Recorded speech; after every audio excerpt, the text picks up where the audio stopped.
Talk. How to place the cue ball. Just as a matter of interest, when I am creating this video, I am actually sitting in my home office with a picture of my living room in the background. About a year ago, NVIDIA released an app called NVIDIA Broadcast. It is an alternative to green screen. The catch is you need a modern and quite powerful graphics card to use it. The way technology flies, in a couple of years, this mention will be old news. The management at Standard General has always promoted the idea of training their employees. And for years they have tried to encourage me to train grader operators. Accomplished grader operators are a rare commodity. Even if your brain type is inclined to do it, and you are committed to learning it, it can take 10 years to feel confident. As using a grader to build streets takes the highest level of accuracy. I've been operating grader for 40 years, and I'm still learning. And even though I wear reading glasses, luckily my long distance is 20/20.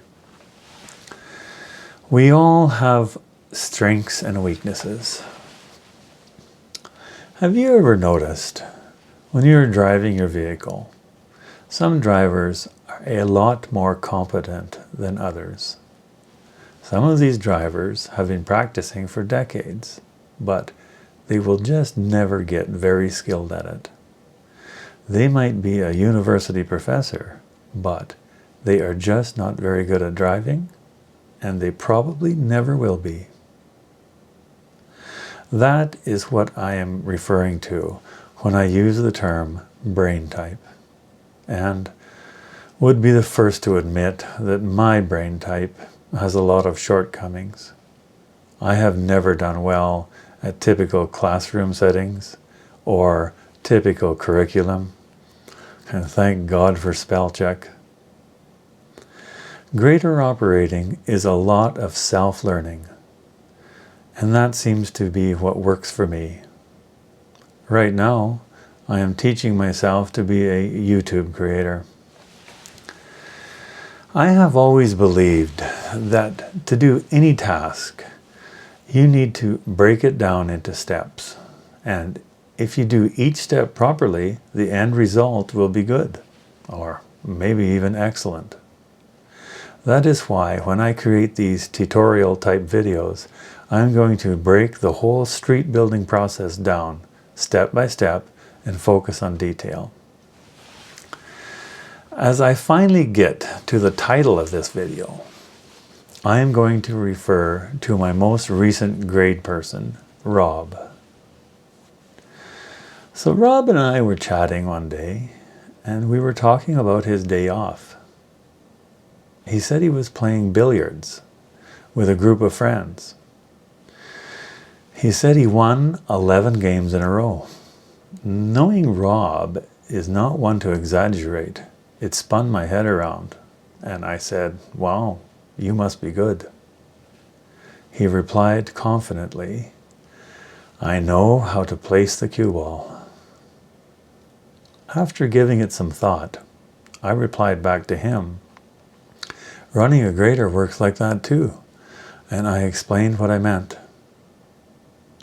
When I break the job down step by step and complete one step just the way I like it, it makes the next step easier, like a pool player placing the cue ball just where he wants it. If a professional billiard player was partway through his game and he asked someone out of the audience to come and take the next shot, do you think the end result would be excellent? Probably not. Using this analogy explains why it can be frustrating to train a grader operator if they are working directly with you. Additionally, a grader operator needs to control the project they are working on. To relinquish that control to someone else may drive some people a little crazy. When there is more than one grader on site, clear communication between the operators is definitely a good thing. Here's a tip. If you are traveling from site to site and linking up with different crews, arrive on site early enough to attend the morning meeting. There is a wealth of information to be had at the morning meeting. As I wrap this video up, I just want to say, everyone can play billiards, but only a few can clean the table.